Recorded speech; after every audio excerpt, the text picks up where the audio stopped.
అవునమ్మా, పక్కూరు పని మీద వచ్చాను. ఎట్లాగో భోజనం టైం అయింది కదా అని నిన్ను చూసినట్టు ఉంటది, కాస్త చేపలు తిన్నట్టు ఉంటదని వచ్చానమ్మా.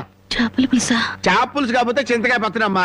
నీ చేతితో ఏం చేసినా బ్రహ్మాండంగా ఉంటది. అది కాదు నువ్వు కూర్చోమ్మా, నాకేం కొత్త ఏంటి, నేను వెళ్ళి చూసుకుంటాను కదా.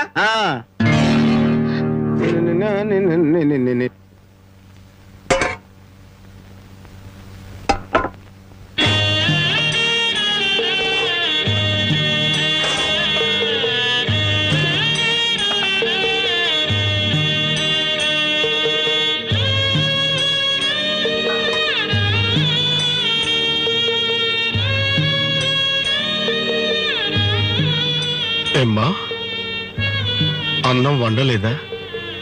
వండటానికి ఏమీ లేదా?